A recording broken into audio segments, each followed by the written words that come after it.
হাজোৰ আঞ্চলিক ছাত্ৰ সন্থাৰ উদ্যোগত হাজোৰ মণিকুট উৎসৱ আৰু সমন্বয় শোভাযাত্ৰা অনুষ্ঠিত হৈ আছে। লক্ষ্য এটাই, অসমত যে সাম্প্ৰদায়িকতাৰ স্থান নাই, সকলো জাতি জনগোষ্ঠী জনজাতি ধৰ্মাৱলম্বী লোকেৰে গঠিত অসমীয়া জাতিটোক শক্তিশালীৰ ওপৰত জীয়াই থাকিব লাগিব। বিশ্বৰ আগত শক্তিশালী জীয়া জাতি হিচাপে অসমীয়া জাতিটো প্ৰতিষ্ঠা হ'ব লাগিব। সেই লক্ষ্যৰে সৈতে সমন্বয় শোভাযাত্ৰা আৰু মণিকুট উৎসৱ আহিব লগা দিনতো এই ধাৰা অক্ষুণ্ণ থাকিব।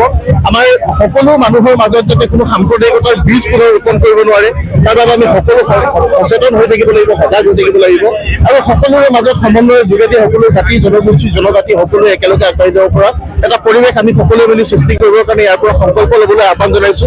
জাতিটো শক্তিশালীৰ ওপৰত আগবঢ়াই নিবৰ কাৰণে, জাতিটো শক্তিশালীৰ ওপৰত থিয় কৰি ৰাখিবৰ কাৰণে, কাৰোৰে ওচৰত আঁঠু নোলোৱাকৈ জাতিটোৱে যাতে নিজৰ স্বাভিমান মৰ্যাদাৰ সৈতে জীয়াই থাকিব পাৰে, সেই লক্ষ্যৰ সৈতে আগবাঢ়ি যাবৰ কাৰণে আহ্বান জনাইছো। বিশ্বৰ আগত এয়া এটা নিদৰ্শন, ভাৰতবাসীৰ আগত এটা নিদৰ্শন আৰু খুব সমন্বিত প্ৰচেষ্টাৰে চলি থকা এই প্ৰয়াসটো আহিব লগা দিনতো অক্ষুণ্ণ থাকিব আৰু ৰাইজৰ অভিভাৱকত্ব আমি আহিব লগা দিনৰ বাবেও কামনা কৰিছো।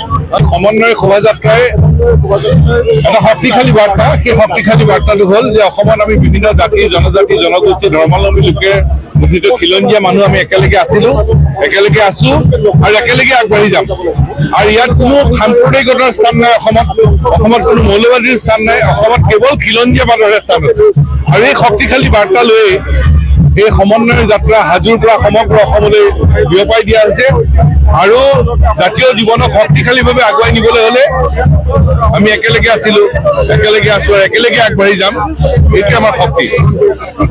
মণিকুট উৎসৱৰ লগত মই আগৰ পৰাই জড়িত। 2015 আহিছো, 17 আহিছো, এতিয়া 26 আহিছো। একেই শক্তিৰ ৰূপে পৰিপূৰ্ণ এখন ঠাই। গতিকে খুব ভাল লাগিছে। অনাগত দিনত এই উৎসৱ এনেকে চলি যাওক, তাকে কামনা কৰো। খুবেই ভাল অনুভৱ আৰু আচলতে আমি সকলোৱে অসমবাসীয়ে ৰখি থাকো যে যিকোনো শক্তিয়ে যিমানে লাগিলে ধৰ্ম বিভাজন কৰিবলৈ নিবিচাৰক কেলে। হাজো ঐতিহ্যমণ্ডিত এটি নগৰী, য'ত কোনো যে আমাৰ মানে ধৰ্ম বিভাজন নাই, আমি যে সকলো এক স্থলৰ সন্তান, সেইটো অনুভৱ কৰিব পৰা যায়। বিংশ শতিকাৰ অন্তিম দশকৰ প্ৰথমাৰ্ধৰ পৰা হাজোৰ আঞ্চলিক ছাত্ৰ সন্থাৰ উদ্যোগত হাজোৰ মণিকুট উৎসৱ আৰু সমন্বয় শোভাযাত্ৰা অনুষ্ঠিত হৈ আছে। লক্ষ্য এটাই, অসমত যে সাম্প্ৰদায়িকতাৰ স্থান নাই, সকলো জাতি জনগোষ্ঠী জনজাতি ধৰ্মাৱলম্বী লোকেৰে গঠিত অসমীয়া জাতিটোক শক্তিশালীৰ ওপৰত জীয়াই থাকিব লাগিব। বিশ্বৰ আগত শক্তিশালী জীয়া জাতি হিচাপে অসমীয়া জাতিটো প্ৰতিষ্ঠা হ'ব লাগিব। সেই লক্ষ্যৰে সৈতে সমন্বয় শোভাযাত্ৰা আৰু মণিকুট উৎসৱ আহিব লগা দিনতো এই ধাৰা অক্ষুণ্ণ থাকিব। আমাৰ সকলো মানুহৰ মাজত যাতে কোনো সাম্প্ৰদায়িকতাৰ বীজ পুনৰ ৰোপণ কৰিব নোৱাৰে, তাৰ বাবে আমি সকলো সচেতন হৈ থাকিব লাগিব, সজাগ হৈ থাকিব লাগিব আৰু সকলোৰে মাজত সমন্বয়ৰ যোগেদি সকলো জাতি डर कोई स्मॉल मीडियम लार्ज या एक्सेल का मोहताज नहीं है।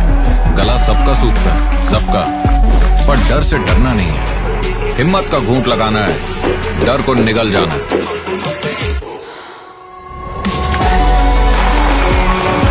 छोटा घूंट बड़ा घूंट डजंट मैटर ब्रो। तू बस हिम्मत का घूंट लगा और डर को निगल जा और दुनिया को दिखा तू किस मिट्टी का बना हुआ है। Mountain Dew. डर के आगे जीत है। All the women in my life have played